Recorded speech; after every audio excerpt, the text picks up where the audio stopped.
Hello, today I will do a complete guide to deceasedcraft, a modern zombie apocalypse. First of all, it is a mod pack you can download on CurseForge. I am specifically doing a guide for 5.5.5 because I haven't gotten around to playing a 5.10. So yeah. Also, I have more experience in 5.5.5. I have around 100 hours on the mod pack, so I think I'm pretty knowledgeable.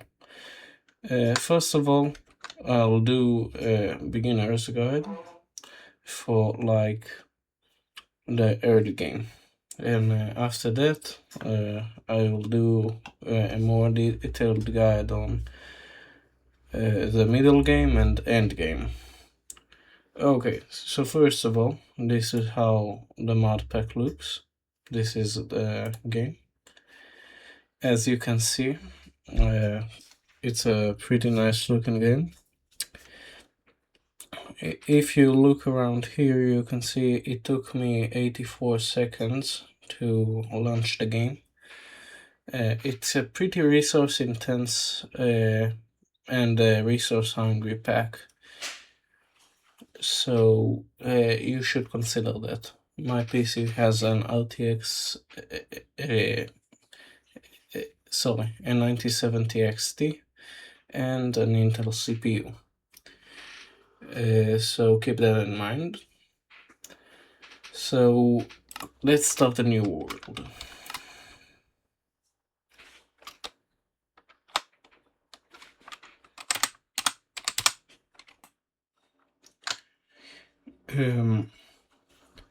Now, after you've chosen a name for your world, you can change some things, such as the city generation. There are only two relevant mod pack settings.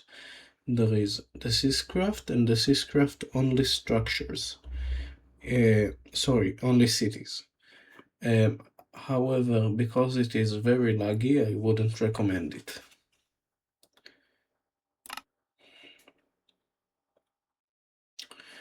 Generating a world takes a little bit of time, because then again, this mod pack is very resource heavy.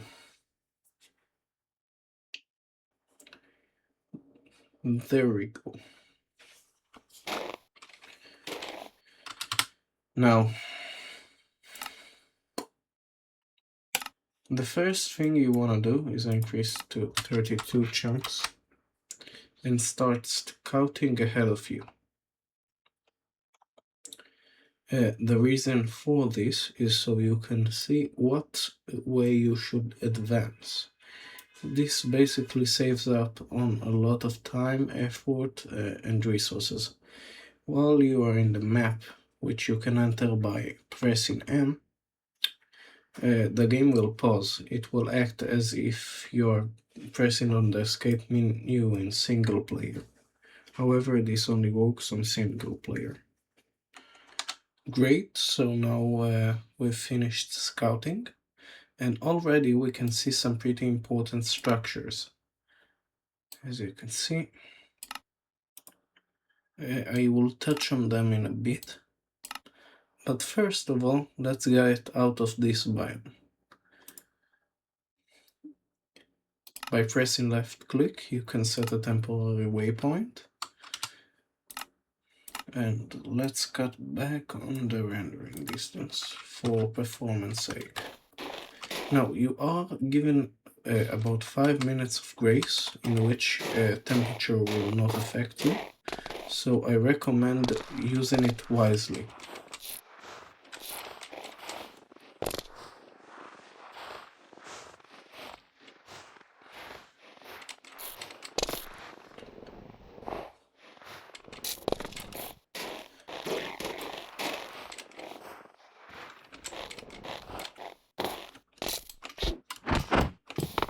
By pressing left click, you can climb up the top of blocks.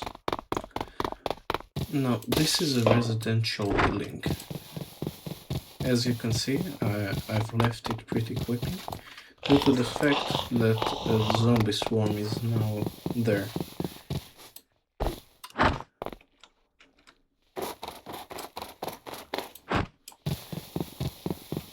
You do not want to be stuck in a house in the middle of a zombie swarm, especially not in the early game. This is one of the more important residential buildings. You can identify it by the fact that it has 2 beds and a slanted rooftop. Now, as you can see, I've already gotten some pretty good equipment out of it. And it contains a blaze burner, which will be important for the mid-game and the late game. This is the most effective way of getting blaze burners, but we will touch on them later. This is a residential building, and so is this. However, their loot isn't really good. This is a sushi shop, which I'll show you the interior of. Basically, it has a lot of food, which is pretty great for the early game. However, the biggest problem in the early game is probably liquids, because you run out of them quickly. This is one of the more lootful, one of the more rich houses, in which you can find more loot than usual.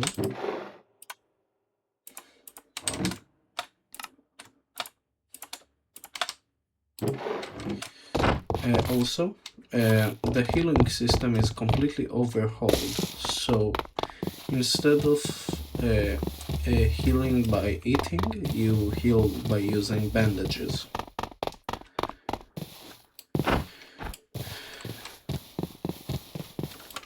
I usually don't search a lot in these types of residential buildings, because these ones have better loot.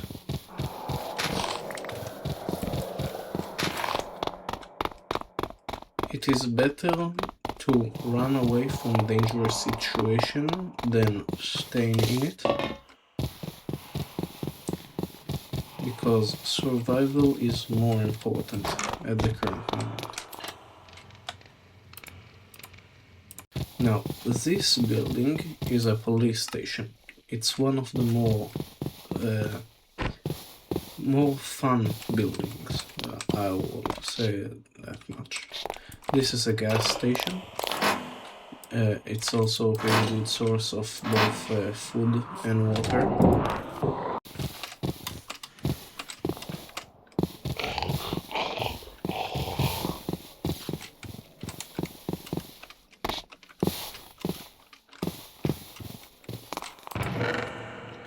As you can see, I've already found a gun, but since it's an M4, it uses 5.56x45, and that type of ammunition is pretty rare for the rest of the game unless you have, other resources. Being immobilized in this game is pretty much a death sentence, especially in the early game, since if you're immobilized, you cannot run away from a swarm. And if you can't run away from a swarm, you are as good as dead. This is a subway station, in which you can go down to the subway tunnels. The subway tunnels are the safest and best way to get from a city to another city without being killed or damaged.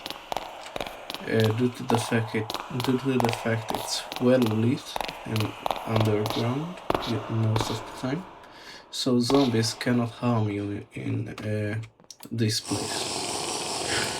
There is an exception, and I'll cover it once we will get there.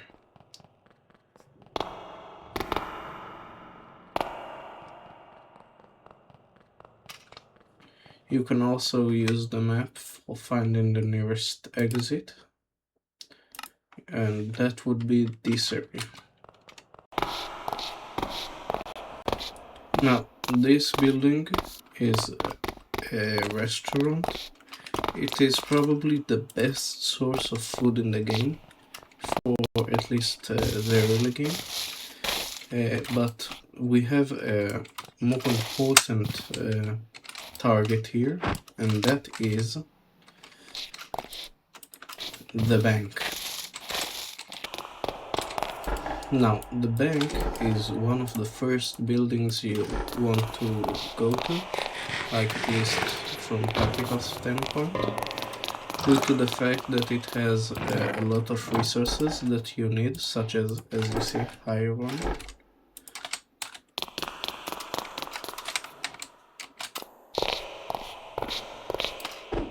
and optionally diamond in the taller parts. Also there is an underground part which also has good resources, but to get to it you need a hammer, you need a pickaxe. There you go.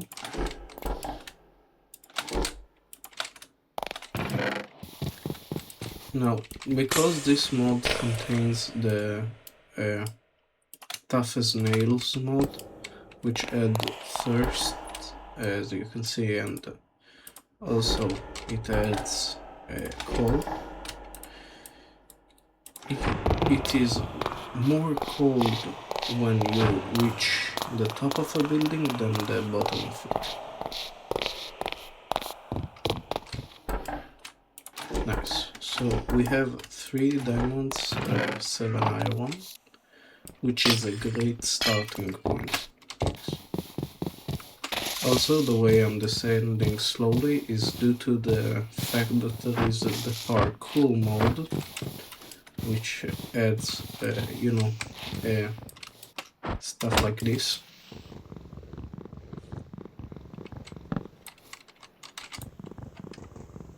Also, if you press C, you can go into a crawl, which is pretty useful in a pinch. The reason there is a blue text on this food item is because I haven't eaten it yet. And after you eat enough food items, different food items, you will get more hearts, which is the main way you can get more hearts. And more hearts means you can survive bigger and bigger foes.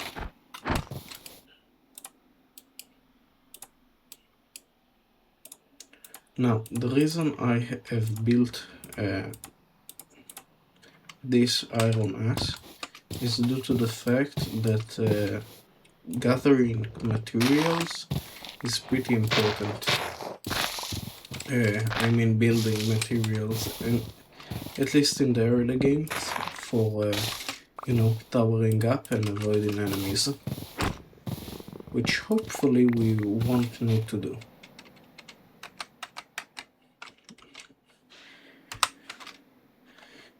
As you can see, I'm starting to freeze. The temperature is getting lower and lower.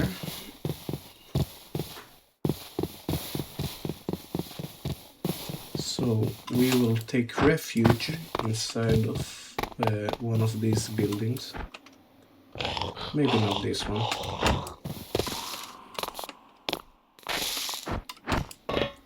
Because they are guaranteed to have beds in them. And beds clear out the temperature that you have. And as you can see, we have survived our first night. Also, there are some things that are called trinkets. Trinkets add abilities, and the better abilities, the better trinkets you have, the more survival you will, which is one of the most important things.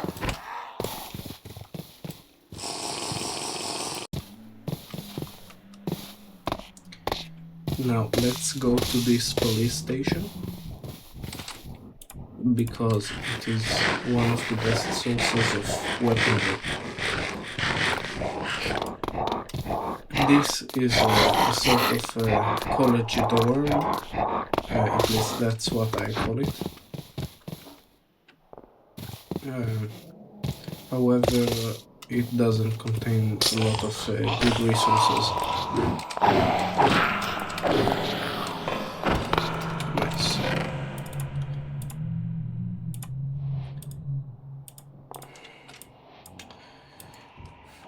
A bad gun is better than no gun. As you see, I told you it will be very useful, the ability to crawl. If the bottom letters aren't made out of steel, then it's not worth going down there.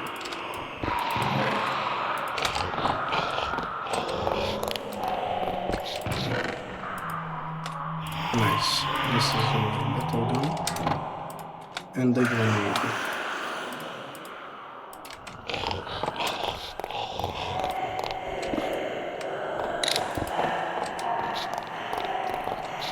Nice. So we have cleared our first police station.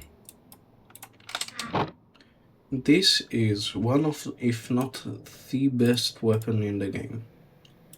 The tactical mace can be upgraded into the electrical tactical mace that is on par with the best weapon in the game, which is the katana.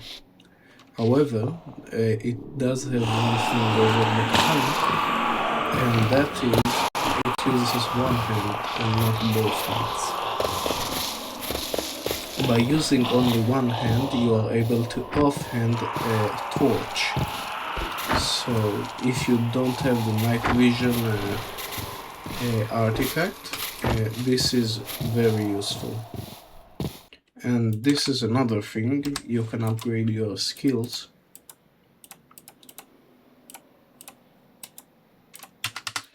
And they give you slightly better stats.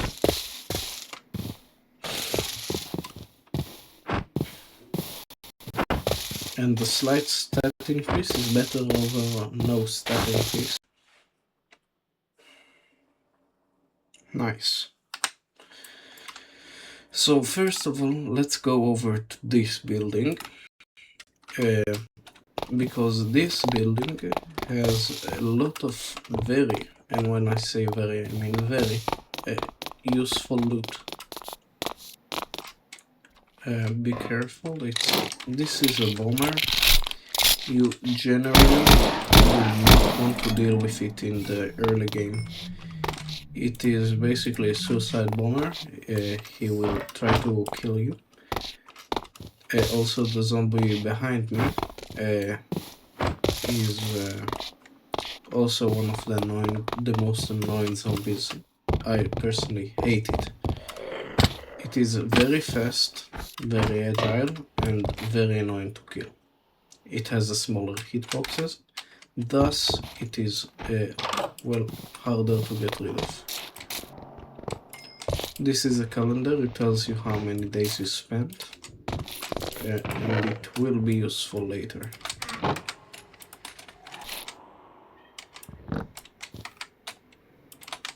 Also, I've taken the bed so we can rest outside of houses. Good, we've reached our destination.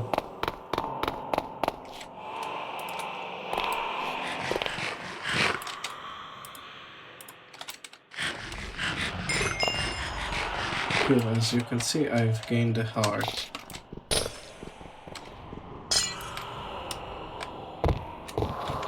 Very cool.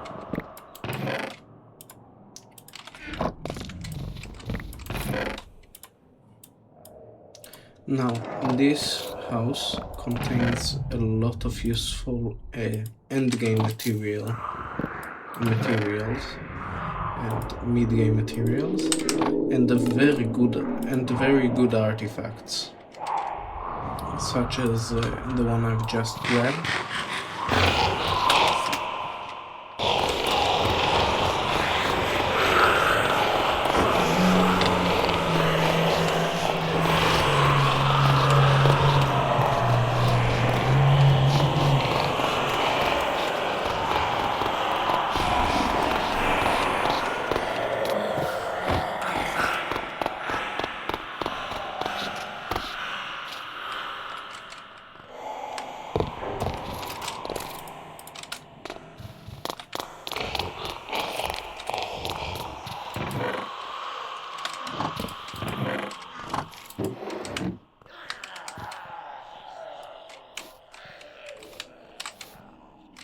Nice.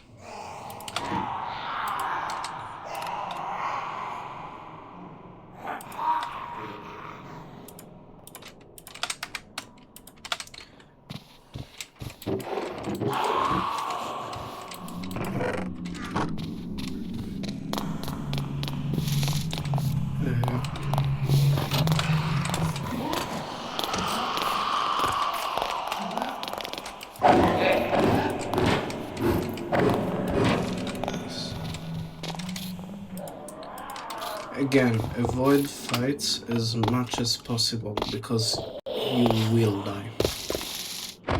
A lot.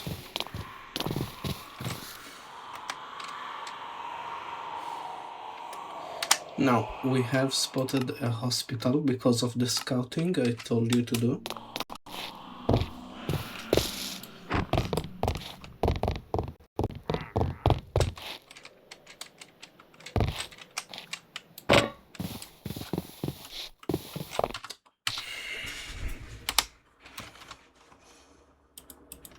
Now, pressing F7 gives you the ability to get rewards due to, you know, the fact that this is a quest guide.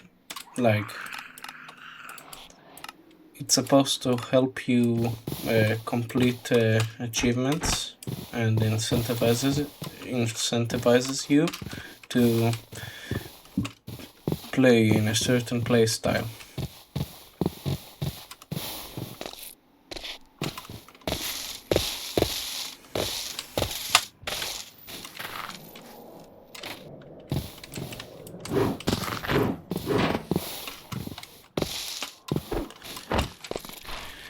I hate that zombie, by the way.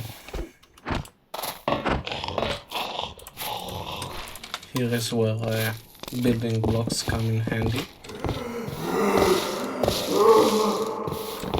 The zombie making those hideous sounds is an infected police officer. You do not want to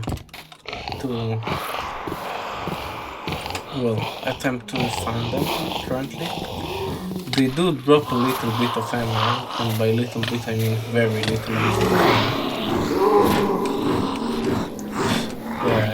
Typically 4, 5, maybe 6 bullets. And here we have arrived to the hospital. Now, the hospital is the best early game structure due to the fact that it has the cure to the infection, which is the golden apple, and medkits, both of which you will need.